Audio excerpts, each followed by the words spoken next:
Let's do this. I'm about to mess with the PlayStation fan base worldwide. Watch this. Ready? Ready?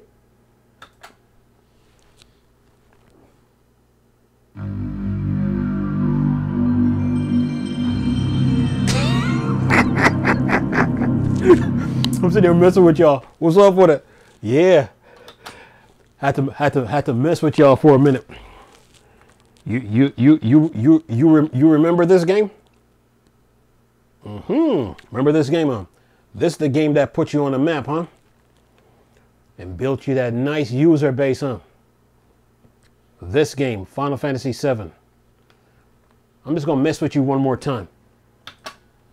Ready?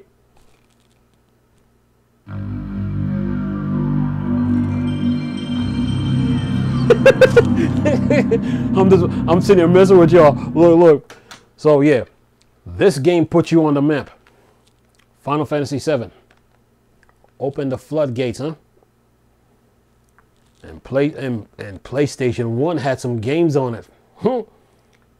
What should I start? Should I start off with Metal Gear? What, Silent Hill?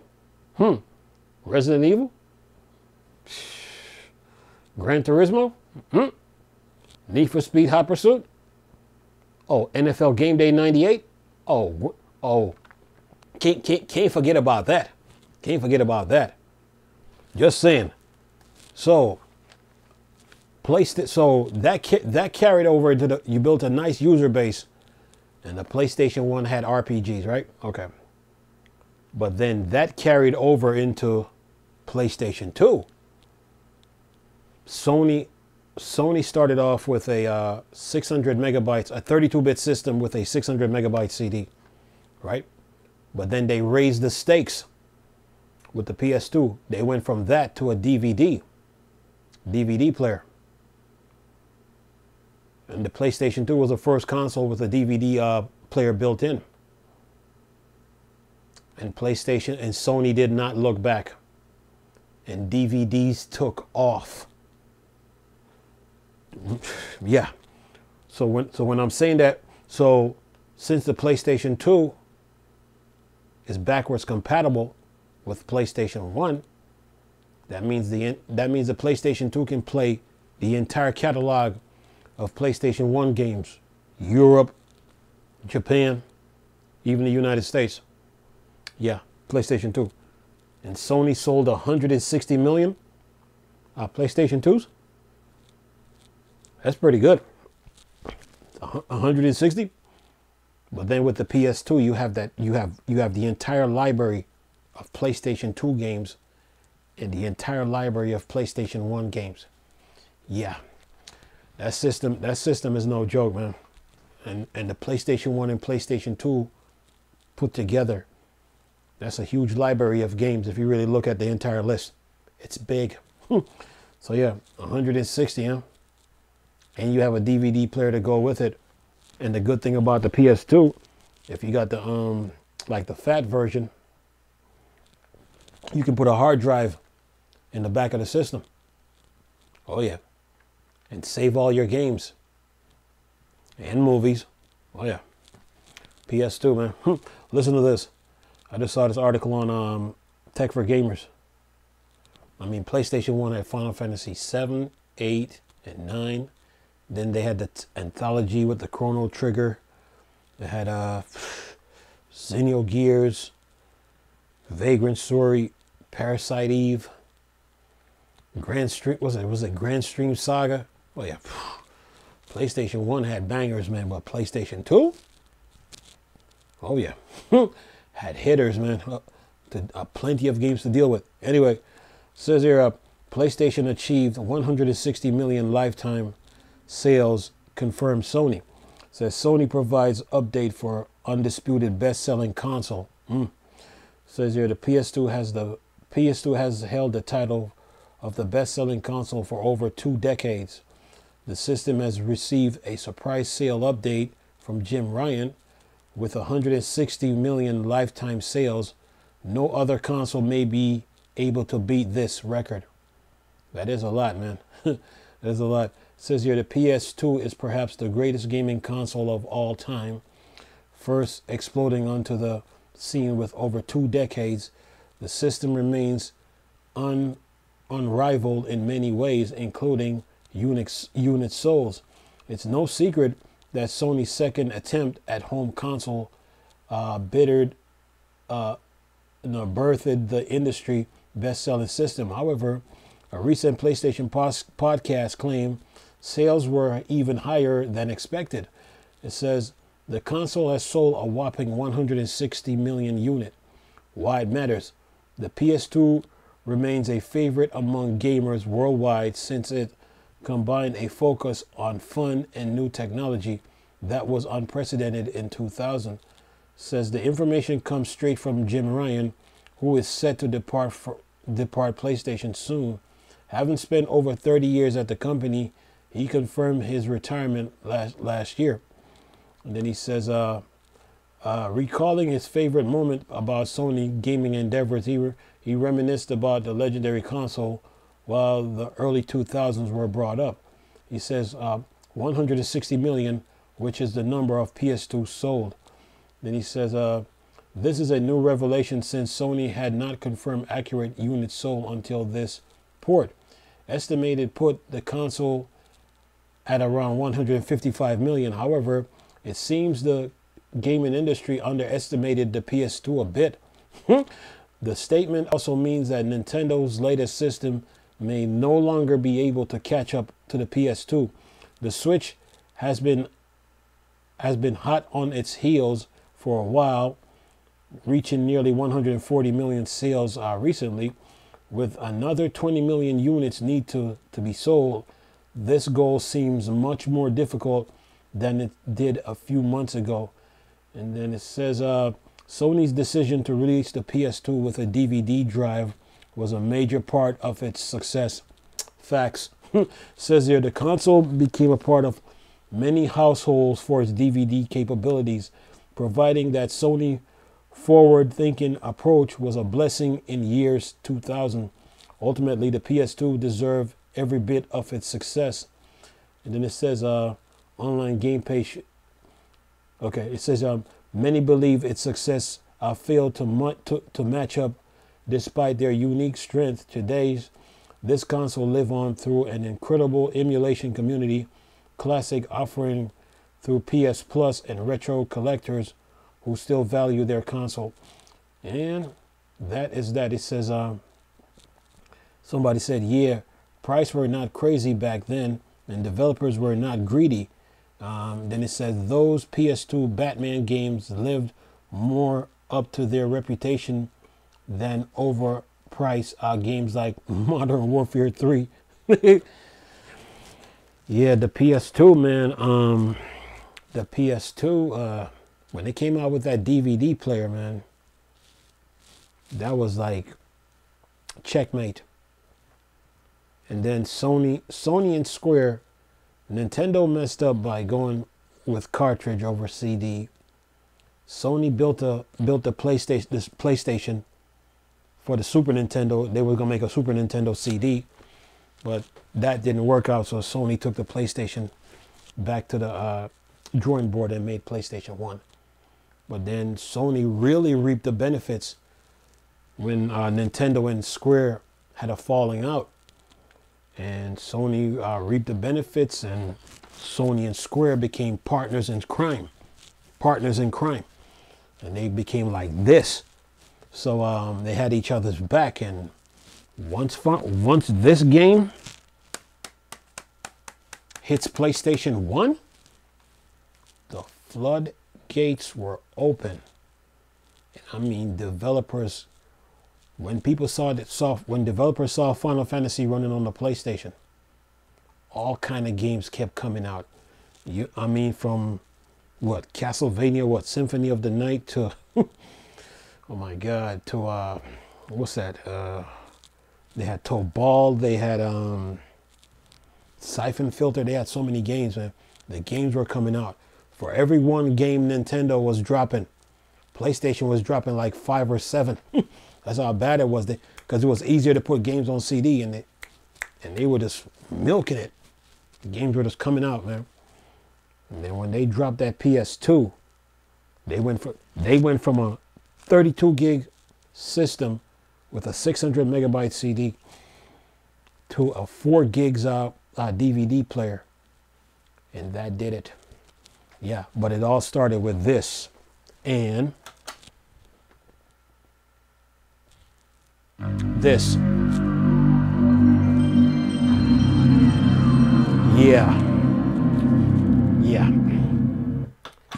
I know my video games. Once they got this, it was a wrap. They just kept coming. The games were coming out like this. Super quick. And once they dropped that PS2, man, with a DVD player, and me personally, if Sega would have put a DVD player in the Dreamcast, Sega would be here. But they didn't. And Sony capitalized on it. They dropped the PS2 at the right time with a DVD player, because movies were going to CDs now, because now you got the menu plus you got the interactive menu plus with the video playing, plus you got the video in the background playing, but then you got the menu showing the showing the movie, and yeah, they just took off ever since, man. And then you dropped GTA 3, was it Grand Theft Auto 3 Vice City? That PlayStation really took off then. I mean, they had a lot of good games on it, man. A whole lot. That catalog of games on the PS1 and PS2 combined, and then you can play PlayStation 1 games on PS2. Oh yeah, that system is worth it, man. 160 million. That's pretty good. That shows you how big the PlayStation user base is when it comes to video games. And then when they moved on from PlayStation 2, they went from a 4 gigs a DVD disc to a Blu-ray that was like 54 gigs. The Blu-ray disc does it in layers. Like layer 1 is 27, the other layer 2 is 27, so that's 54 gigs. So yeah, Sony was on it, man. But that PS2, oh yeah, had a lot of games to play, man. A lot, because you have the entire catalog of PlayStation 1 games to play with your PlayStation 2. And then with that PS3 now, if you got the 60 gig model and the 20 gig model, you can play the entire catalog of PlayStation 3, PlayStation 2, and PlayStation 1. Yeah. So that PS2, man, the PlayStation 2, yeah, definitely worth it, man. The reason I was playing the PlayStation 1, I was just messing with the PlayStation fan base, take them down memory lane for a little bit. Oh yeah, Final Fantasy 7 opened the floodgates, man. They were coming out with games, and then they had a demo disc that was in the PlayStation magazine that was coming out every week. Oh yeah. Yeah, Sony built a nice user base with PlayStation 1, but then that carried over into the 2, and when that PlayStation 2 came out, yeah, PlayStation 2 was a force to be reckoned with, because when the 2 came out, Sony and Square built a relationship, built a solid relationship between the PlayStation 1. Within the PlayStation 1 era, and that carried over into the 2. Microsoft had just came out too with their Xbox when the PlayStation 2 came out, and they had to build their user base, and they did. But that PlayStation 2, oh yeah, and if you put a mod chip on it, like a mod chip, I think if you got like a mod chip on the PS2, yeah, you can play all regions of games on it. Yeah. So PS2, yeah, that PlayStation 2 library of video games, American, Europe, Japan game combined, that list is big. PlayStation 1, same thing. So yeah, PlayStation 2 is definitely valuable though, that's for sure. Oh yeah, Jim Ryan been there for what, 30 years? That's pretty good. He did his thing. So it's time to move on now, you know. And someone else is coming to fill his shoes. So yeah. But other than that, man, the PS1 and PS2 has a nice library of games, you know. I think the PS2 has Metal Gear Sons of Liberty, Snake Eater. Then they have the Substance, Metal Gear 2 Substance. And then the Metal Gear collection. They had Zone of the Enders. They had Project Silk Feed. They have the Bouncer. I'm trying to think because there's so many games on that console. They had Ridge Racer. They got Tales of Destiny. I think they had Dragon Force on it. I think the PlayStation 1 had Lethal Enforcers. Yeah. PS2 definitely worth it, man. So plenty of games to play, man. And they got some puzzle games on there too. They got a lot of airplane shoot 'em ups. You know, from Raiden to Ray Crisis to Enihander. What's the other one? Race Storm. You got Ray Crisis, Race Storm. My God. Yeah, so many games, man. Trying to think here. They got was an RPG called Suikoden, Wild Arms. Yeah. PlayStation 1 and 2. Yeah. But the PS2, oh yeah. Definitely worth it, man. Got plenty of games to play. Plenty. Now of course there's some PlayStation fans out there. PlayStation 2 fan, they got the entire collection of games. All of them. Because they love the console. Yeah. And they probably got it with the 60 gig model on PS3. Just saying. Yeah. So PS2 definitely worth it, man. Yeah. I think they had NBA Jams, NFL Blitz. They had so many games on it. They had Madden. They have Madden on it. Game Day. Oh yeah. Plenty of games to play. Armored Core. Oh my God.